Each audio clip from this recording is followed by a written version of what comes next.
media that call themselves news blogs. There's a difference. News blogs Okay, are so ano also naman ganyan. yung... Zero pa. Kasi di ba may... Oh, siguro. After news sites, ano naman yung blog sites? And then we go dun sa ano yung news blog sites. Blog sites are purely opinion and they can be on any theme. Some blogs limit themselves to particular themes like food blogs, lifestyle blogs. Others are political blogs. Those are generally famous ones. But we also distinguish there are blogs and there are micro blogs. Facebook is mostly a micro blogging site because you can have pages and you can use your personal account. So, And they both earn money, right? they can, yes, but not necessarily. Some people have their Google AdSense and then others just don't. Some people just really do it for fun. So like how much would an ad placement cost? It's not much, ma'am. Google AdSense doesn't really pay much. Usually you only get a percentage. It's Google who puts the ad based on an algorithm, so the ads change. But the owner of the microblog will only get a small percentage, sometimes about 10%, less than 10%. So you're really earning just cents. You have to have a huge following to make any kind of return. And then meron din tayo yung fake news site, diba? Which, may authority ho ba yung NBI to take down fake news sites? Actually, Madam, we don't have. We are resorting to the websites, requesting them to take down those blogs. At may mga na-take down ho kayo ng websites? Yes, Madam. Pero voluntary lang din. Voluntary lang din yan kasi Yes, you Madam. request it. Except for libel cases, because as you know, Facebook has an office in the United States, and libel in the US was decriminalized. So at times we are requesting sites to be blocked. We are not. Our request in most cases were not granted. So ngayon wala pang technology that can take down fake news site or Ma'am, because we consider these sites as property, they cannot be removed without a court order, some kind of due process. So I think, attorney, we need to invite Facebook and Google here. Yes. No? Yes, we I mean, agree. because they operate in our country, di ba? Like Uber had to be liable for certain things. Yes. Yes, Madam Chair. Also, I mentioned a while ago about algorithms, and in other jurisdictions like Germany, they are crafting a law in order to regulate primary social media platforms, and perhaps we can look into it. And in relation to Senator Binay's query, the Department of the DICT, Information and Technology and Communication, has a proposed social media policy for the government. So this would cover all government employees. And they have drafted this one, and it's awaiting signature of the President, and it's under review, ma'am. And of course, with that also, we'd like to reiterate our PCOO's comment on if we wanted to put in order all these things about fake news, perhaps we should look into policies also with the DICT and the NTC that regulates Facebook or other social media platforms, because at the end of the day, are these laws enough to protect all of us? Up to where could it go? Like, do we have to go to court all the time about all these things? Is this the most that we can do as individuals, as Filipinos? We're trying to play catch up with technology, definitely. We did invite, apparently, Google and Facebook, and they said their regrets because they have prior engagements. But I think they need to prioritize this because they're making a lot of money in this country. Yes, ma'am. And they have a responsibility to the public.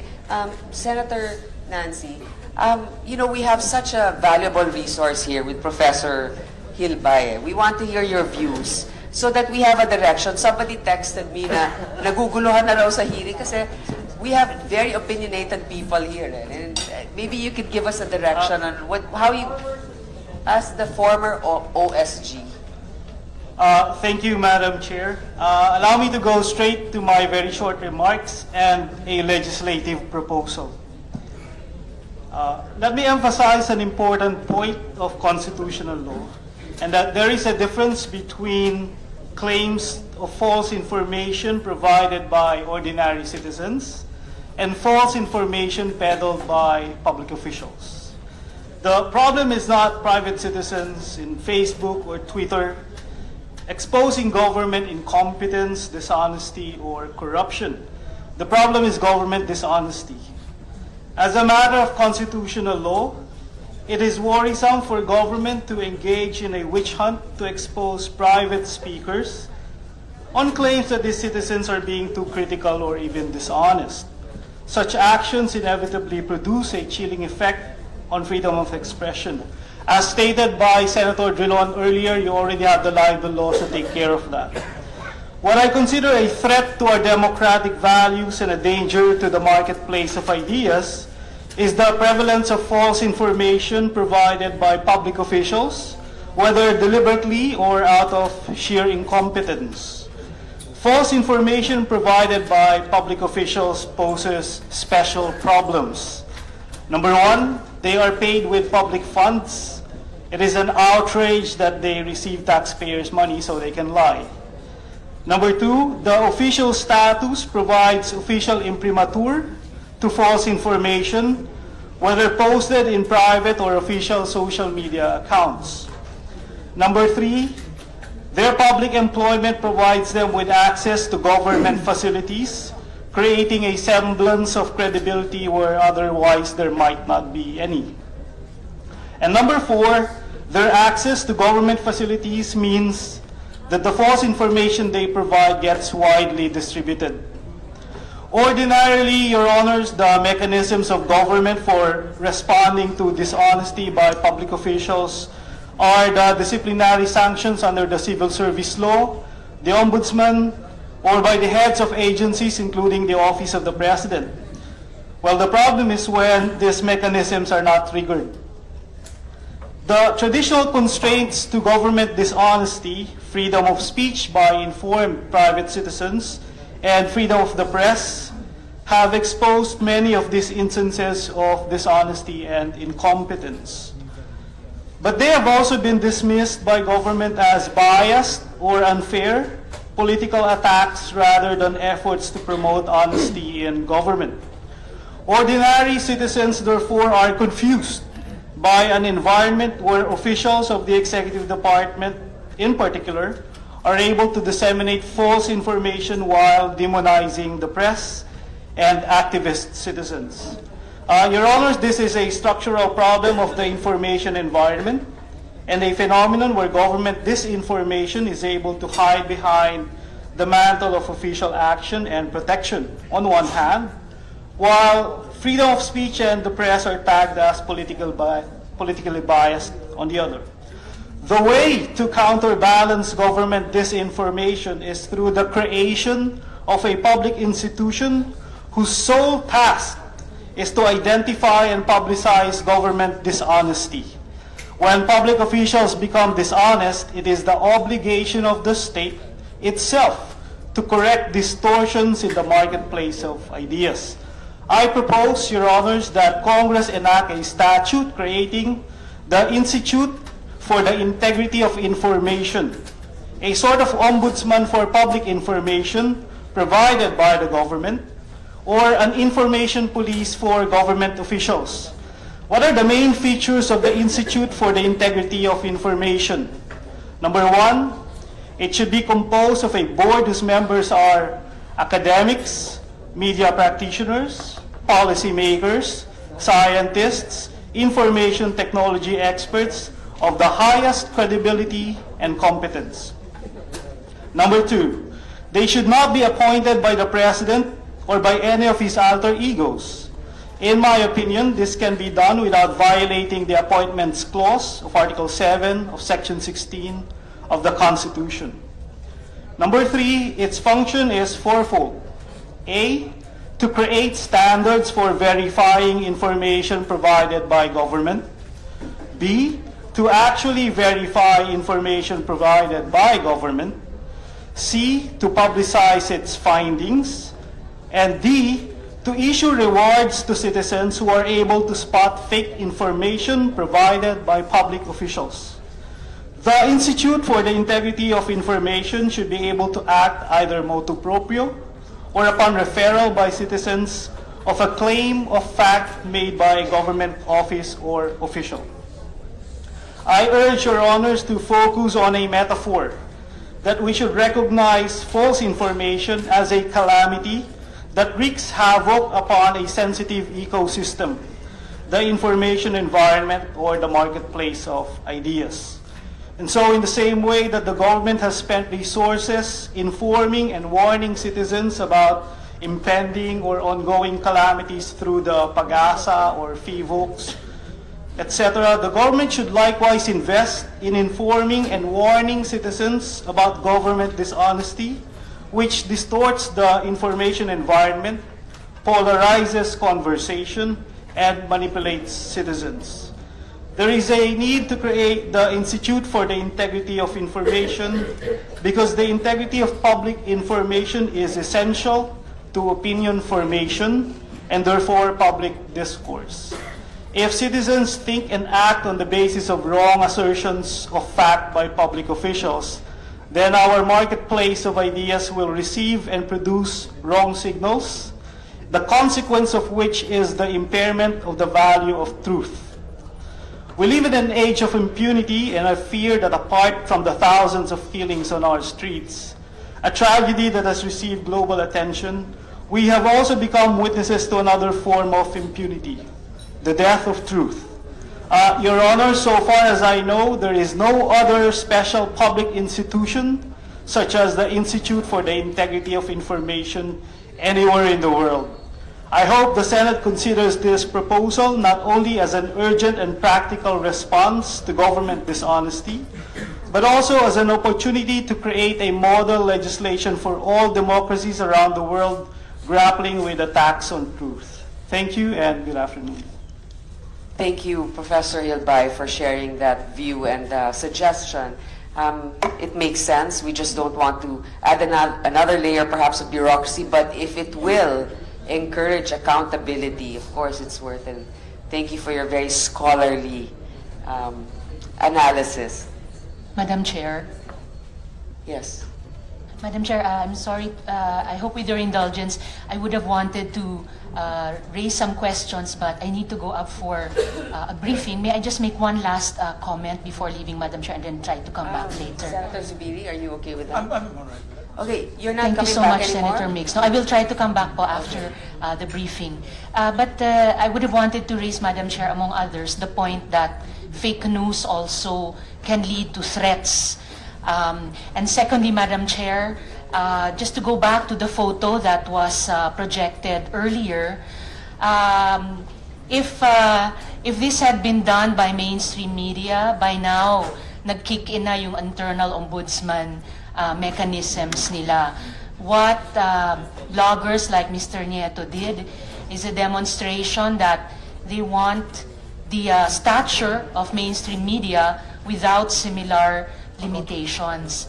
I am very disturbed, Madam Chair, that a resource person invited by the Senate has disrespected a member of the Senate and right at her place of work to post such posts and then to post such posts and to share them, gloating over the continuing misfortune of a person. And I seek the good chair's support to somehow make it right to our colleague, Senator Laila, and to her staff, who were disrespected in this way last night. Thank you, Madam Chair. Thank you, Senator Risa, for that manifestation. I can sympathize with your statement and your view. Sometimes the thing that we admire in a person, their candidness, and their excitement sometimes is taken to a level where it also transgresses on other people's rights. So perhaps we can ask for a statement from Mr. Nieto with regards to this. Kasi, alam mo, totoo rin naman, kunyari, ako rin yung nakakulong at may gumanyan sa office, masakit. Although, it does not really violate any particular law, as I see it. So maybe we'll just hear it from... First, for the record, I think the issue of political neutrality was raised earlier today, so I would just like to read the statement. Political neutrality means serving everyone equally, regardless of political affiliation. I am just a consultant, and I am not constrained to have political opinions. In the same way that 2 or 3 months ago, I announced on my Facebook page that even if it's not part of my job in the DFA, that I am willing to help, OFWs who have problems. They send their problems to me, and I'll look for the right guy in DFA to help them. And there's even a quote there, which is a bit snarky, I admit. But I said that even Senator Risa Ontiveros can ask help from me, even if I don't like her. And I respect you as a senator, ma'am, but I have my own, opinions in life. Now, secondly, the Office of the Undersecretary for Migrant Workers Affairs is not a sensitive office. It is a service-oriented office. Hindi po siya gumagawa ng international policy. Bali po, para lang siyang DSWD ng DFA for OFWs. Being in the government does not stop anyone, including me, from expressing my own opinion. Well, politicians in particular, you are public officials. And would you seriously say that, each one of you are politically neutral? I mean, let's just be honest here. And then secondly, somebody, I can't remember who, raised the idea that I may be a government official. Now, according to the Civil Service Commission Resolution number 021264, what year is this? Hold one moment now. I can't see the year here, but I'll just read it for everyone's guidance. Because I'm not testifying, I'm just a resource speaker. A consultant is one who provides professional advice on matters within the field of his special knowledge or training. In my case, it's the field of social media. While I did not receive any formal training on social media, I think I have sufficiently showed some competence in it, considering the amount of reach or engagement that I get every day. Thus, there is no employer-employee relationship in the engagement of a consultant, but that of a client-professional relationship. Thus, consultancy services are not considered government service, and so I am not a public official. So when I broadcast stuff on my Facebook page, that is Ray Joseph Nieto speaking as the regular citizen. But when I give advice to the OMWA, to the Office of the Migrant Workers Affairs, and that's where my job kicks in. So as to the question on whether I should be nicer to people on my personal blog, I do not think so. I mean, honestly, Madam Chair, I have criticized you several times before, but it was in the intent of telling you how you should act based on my opinion. You don't have to listen to it, but when that opinion gains traction, that means a lot of other Filipinos think the same way I do, or maybe agree to what I try to say. So instead of, blaming me for what I say, maybe people should start to listen. Because after all, we are a democracy, and when a lot of people say the same thing that I say, then maybe it's time to, stop complaining and start listening. And that's, that's all I wanted to say. Thank you, Madam Chair. Madam Chair, siguro suggestion na lang kay Mr. Nieto. Since consultant ka nga, baka pwede alisin mo na lang yung head of okay lang po yun. strategic communications, because it creates the impression that you're part of the bureaucracy. Opo, ma'am. Just a suggestion. Sige po, ma'am. No, of course, when we get likes in our Facebook, it emboldens us, it empowers us, it makes us feel that we are doing the right thing. It's not necessarily the case also that numbers will actually justify what we do. But, I can respect what you're saying about me. Yes, you've criticized not only me, but many of us here. But in being fair to you, Mr. Nieto, when the other camp, Open Source, came out with supposedly an issue about me, you corrected it with research.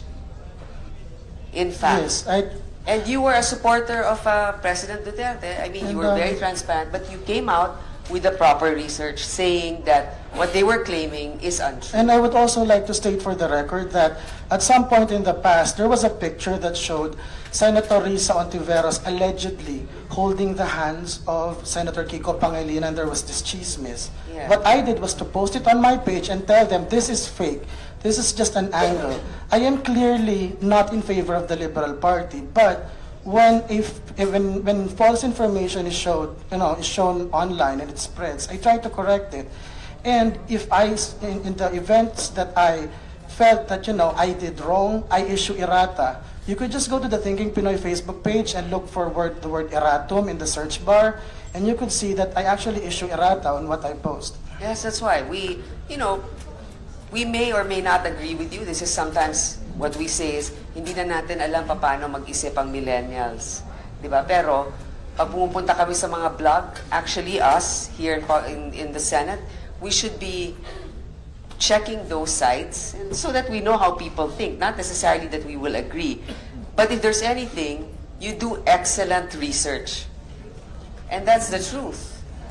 You do excellent research. Sometimes against us, sometimes for us. So I hope you keep that neutrality. Like, if you're in a board, you can be an independent director. You can be in government, but an independent consultant. So I guess we can continue with our questions now with Senator Migs. Thank you, Madam Chair. Madam Chair, yes, I'd like to reiterate, in fairness, I've read the blogs of Thinking Pinoy, and many times when mistakes were pointed out, he had corrected them, and that's highly appreciated by people also from our side who gets flack from all other bloggers. And I would like to go back, Madam Chair, on the mainstream media.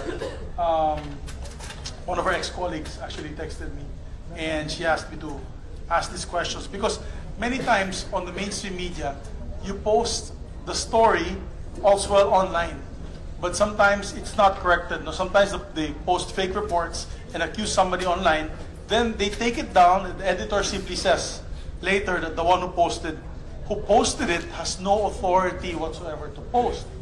And because of that, but the damage has been done. What do you do? What's your policy, Madam Chair? I'd like to ask the mainstream media, what's your policy on that? Do you actually penalize your members of the media that post it online, or post fake news online? Maybe we could start with ABS and afterwards Interaction. Yes. Lang, ma'am, kung Yeah, pwede but kasi. I don't understand. Are you saying, Mr. Senator, that if there is someone who posted a story on our news site and that person is not authorized to do it? For example, Madam. It doesn't happen. Madam Chair, for example, there was one particular site where it was posted the Duterte drug addicts, the number of drug addicts. They quoted a 2004 figure, not the 2011 to 2012 figure, which was the right figure that was supposed to be quoted. And so it was taken down, but the damage has been done already. Parang lumalabas nagsinungaling ang presidente and all that with the numbers that he was quoted.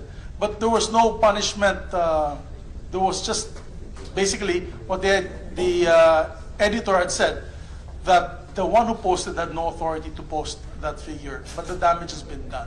I just want to get your sense of that, Okay. if that happens. I'm not very knowledgeable about that particular story, but like I said, we have internal mechanisms where the aggrieved party, whether